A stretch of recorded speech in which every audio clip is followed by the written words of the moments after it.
దేవునికి స్తోత్రములు. మన ప్రభువును మన రక్షకుడైన యేసుక్రీస్తు నామమున మీకందరికీ నా హృదయపూర్వకమైన వందనాలు. ప్రియమైన వారిలారా, ఈ మంచి సమయములో దేవుని వాక్యమును జాగ్రత్తగా విందాం. అంశం ఏంటంటే యేసు అడుగు జాడలు. ఒకానొక భక్తుడు ఇలా అన్నాడు.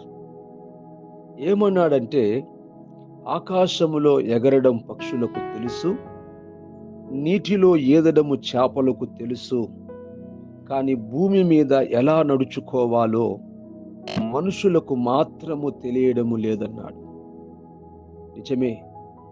పాత నిబంధన చరిత్రలో, పాత నిబంధన గ్రంథములో మనం చూస్తే హానోకు దేవునితో నడిచినని ఆదికాండము 5వ అధ్యాయములో 24వ వచనములో వ్రాయబడి ఉంది. ఇలాంటి సాక్ష్యమే నోవాహును గురించి కూడా చెప్పబడింది. 6వ అధ్యాయము ఆదికాండము 9వ వచనములో నోవాహు వంశావళి ఇదే. నోవాహు నీతిపరుడును తన తరములో నిందారహితుడనై ఉండెను. నోవాహు దేవునితో కూడా నడిచినవాడు. దేవునికి స్తోత్రం. అదే విధముగా భక్తుడైనటువంటి పౌలు మిలితేతులో ఉన్నప్పుడు తన యొద్దకు వచ్చిన ఎఫెసు పెద్దలతో ఇలా అన్నాడు.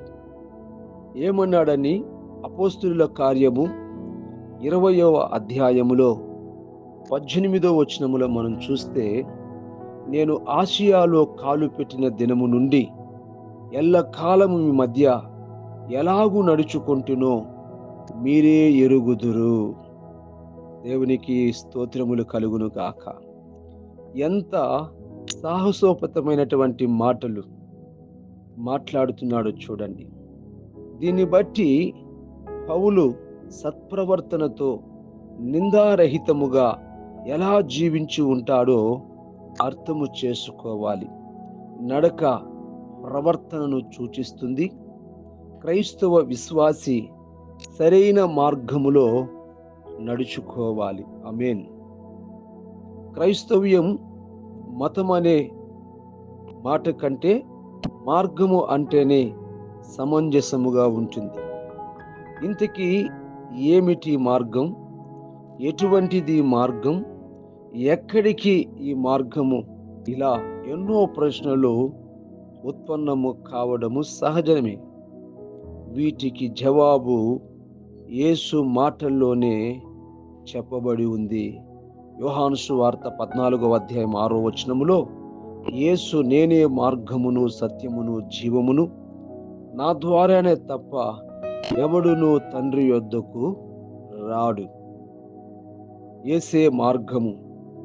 ఈ మార్గము సత్యమైనది, నిత్య జీవార్థమైనది. మోక్షానికి వెళ్ళేందుకు ఇదొక్కటే మార్గము.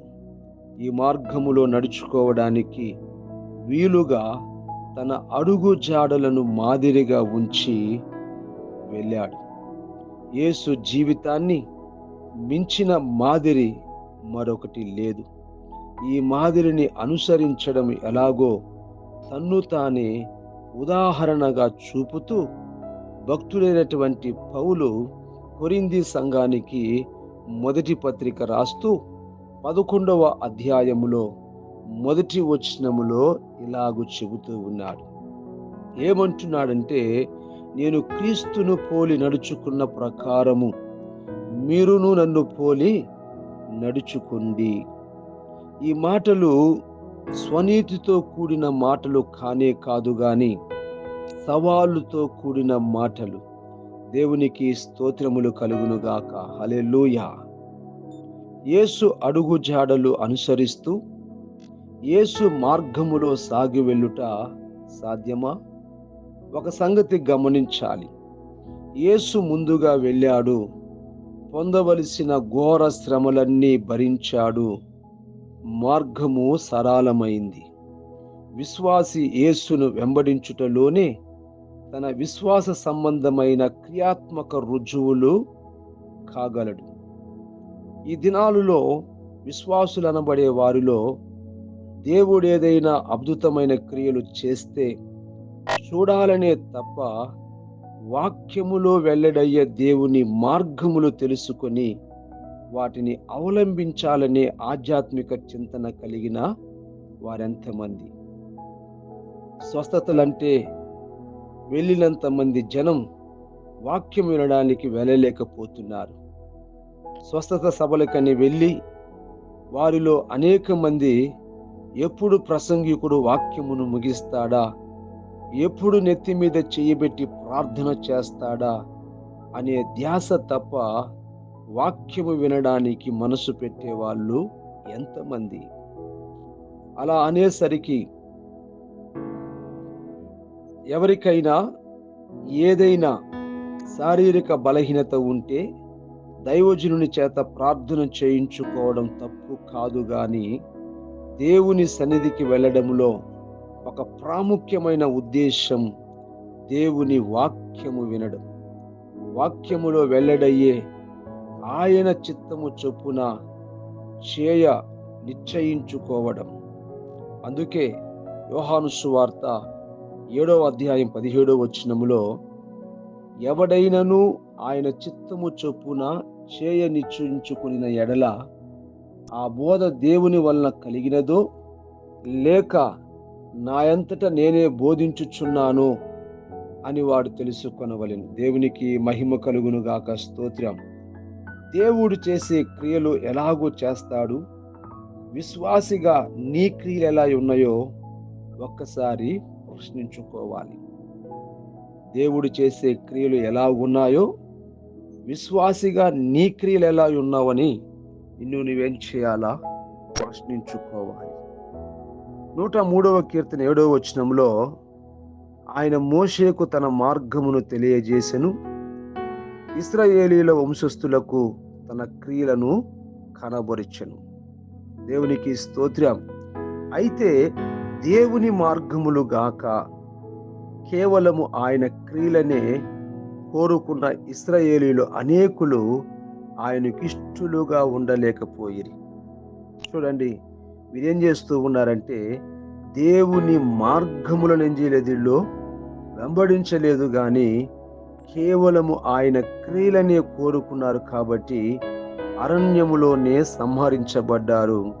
అయితే మోషే 33వ నిర్గమకాండములో 13వ వచనములో చూస్తే దయచేసి నీ మార్గము నాకు తెలుపుము అని యెహోవా దేవునికి ఏం చేస్తూ ఉన్నాడు? ప్రార్థిస్తూ ఉన్నాడు.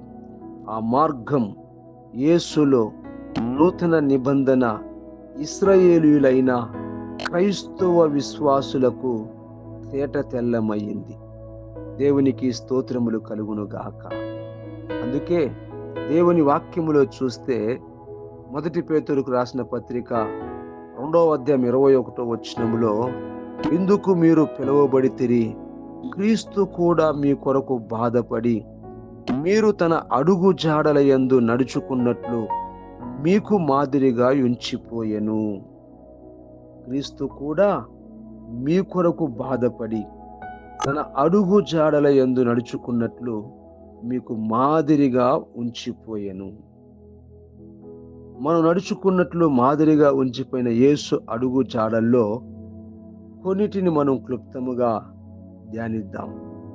యేసు క్రీస్తుని గురించి చూస్తే ఆ రెండో అధ్యాయం 1 పేతురు 2వ అధ్యాయంలోనే 21 నుంచి 25 వచనాల వరకు చదివితే ఆయన పాపము చేయలేదు, ఆయన నోట ఏ కపటమును కనబడలేదు, ఆయన దూషింపబడియు బదులు దూషింపలేదు, ఆయన శ్రమ పెట్టబడియు బెదిరింపక న్యాయముగా తీర్పు తీర్చు దేవునికి తన్ను తాను అప్పగించుకొనెను.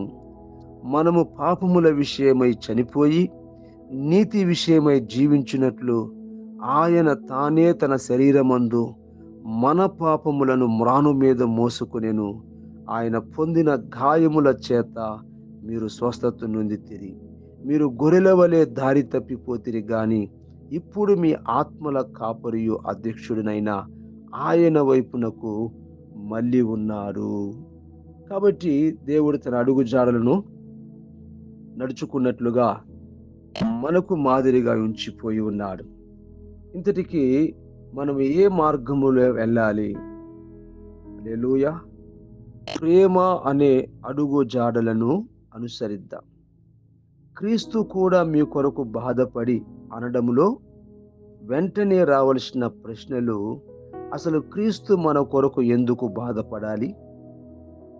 మనం మన పాపాలను బట్టి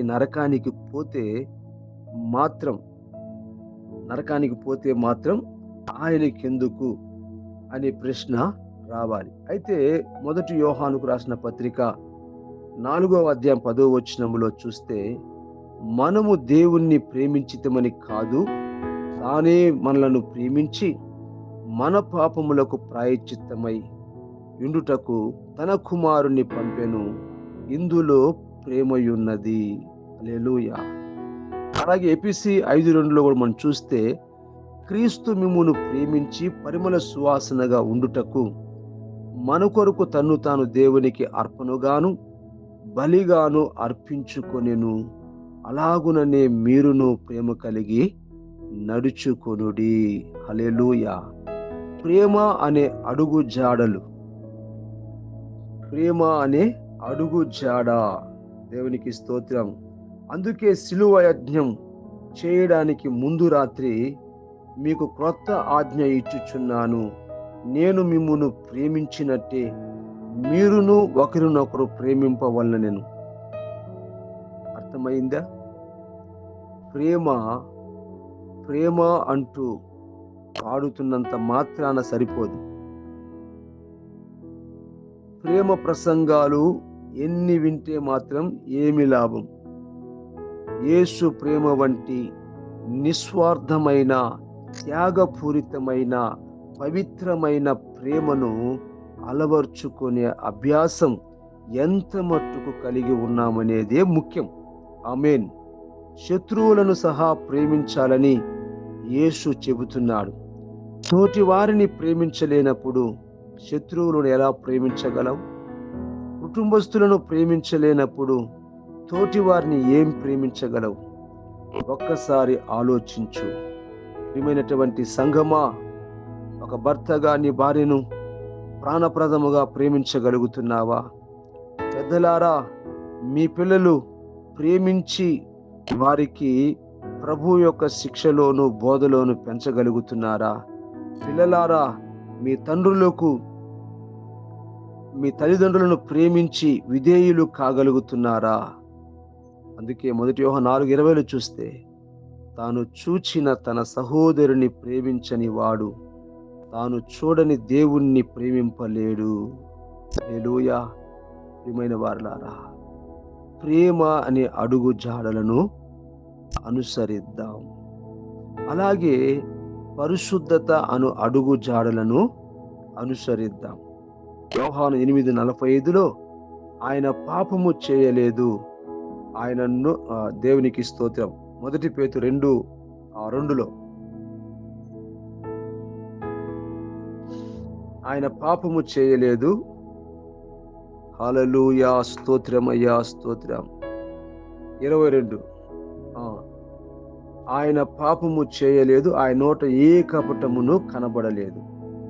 అలాగే నా యందు పాపమున్నదని మీలో ఎవడును స్థాపించును అని చెప్పి సవాలు పలికిన యేసు పవిత్రుడును, నిర్దోషియు, నిష్కలంకుడును, పాపులలో చేరక ప్రత్యేకముగా ఉన్నవాడును, ఆకాశ మండలము కంటే మిక్కిలి హెచ్చైన వాడైనట్టి ప్రధాన యాజకుడు మనకు సరిపోయిన వాడు. దేవునికి స్తోత్రములు కలుగునుగాక. ఇప్పుడు మనం చెప్పుకున్న వాక్యములను బట్టి తేలిగ్గా స్ఫూర్తించే ఒక ప్రాముఖ్యమైన సత్యం ఏంటంటే, యేసు పరిశుద్ధుడు. అందుకే మిమ్మును పిలిచిన వాడు పరిశుద్ధుడై ఉన్న ప్రకారము మీరును సమస్త ప్రవర్తన యందు పరిశుద్ధులయుండుడని వాక్యము గ్రంథస్థము చేయబడి ఉన్నది. పరిశుద్ధాత్ముడు భక్తుడైన పేతురు ద్వారా భక్త కోటిని హెచ్చరిస్తూ ఉన్నాడు. మీరు పరిశుద్ధులగుటయే, అనగా మీరు జారత్వమునకు దూరంగా ఉండుటయే దేవుని చిత్తము. మీలో ప్రతివాడు దేవుణ్ణి ఎరగని అన్యజనుల వలె కామాభిలాషయందు కాక పరిశుద్ధత యందును ఘనత యందును తన ఘటమును ఎట్లు కాపాడుకొనవలనో అది ఎరిగియుండిటియే దేవుని చిత్తము. ఆమేన్. ఈ దినాల్లో ఎంతో మంది భక్తి పాల పొంగుల వారిలో కనిపిస్తుంది. కానీ పరిశుద్ధత విషయంలో అనేకులు అజాగ్రత్తగా ఉండడము కడు శోచనీయం. దైవ భయము లోపించిన కారణముగా దేవునికి అవిధేయులగుతూ ఉన్నారు, అపవిత్రులను అవుతున్నారు, భ్రష్టత్వంలోనికి ఏడవబడుతున్నారు. భోజన పానముల వలనైనను తన్ను అపవిత్రపరచుకొనకూడదని ఉద్దేశించిన వాడు దానియేలు. మాటతోనూ చూపులోను వినికిడిలోను తలంపులోను సమస్తములోను పరిశుద్ధత కలిగి ఉండినట్లు జాగ్రత్త పడి ఉండాలని ప్రభు ఏం చేస్తూ ఉన్నాడు, కోరుతూ ఉన్నాడు. కాబట్టి మనము ప్రేమ అనే అడుగు జాడలను, అలాగే స్తోత్రం పరిశుద్ధత అనే అడుగు జాడలను, అలాగే సహనము అనేటువంటి అడుగు జాడలను, శ్రమానుభావము అనే అడుగు జాడలను, నీతి అనేటువంటి అడుగు జాడలను మనం ఏం చేయాలా, వెంబడించాలి. ప్రియమైన దేవుని జనమా, ఎందుకంటే ఈ లోకము మాయాలోకమై ఉంటూ ఉన్నది. ఈ లోకములో ఉన్నదంతయు అనగా శరీరాశయు నేత్రాశయు జీవపు డంబమును తండ్రి వలన పుట్టినవు కావు, అవి లోక సంబంధమైనవే. సకల దుర్నీతియు పాపమని మరి స్తోత్ర యోహాను రాసిన పత్రికల్లో మొదటి పత్రికలో మనం చూడొచ్చు. పాపము కానిదేదో అది నీతి కిందకు వస్తుంది. క్రీస్తునందలి విశ్వాసం మూలముగా నీతిమంతులమని తీర్చబడిన వారమై ఆయన నీతిమంతులైనట్లు నీతిని జరిగించబద్దులమై మనం ఉంటూ నీతి అయిన అడుగు జాడలను వెంబడిద్దాం. యేసే మోక్షానికి చేర్చడానికి ఆయన శిలువలో ఓ స్తోత్ర రక్తాన్ని చిందించి తన అమూల్యమైన ప్రాణాన్ని పెట్టాడు. ఆయన పునరుత్థానుడైన దేవుడు.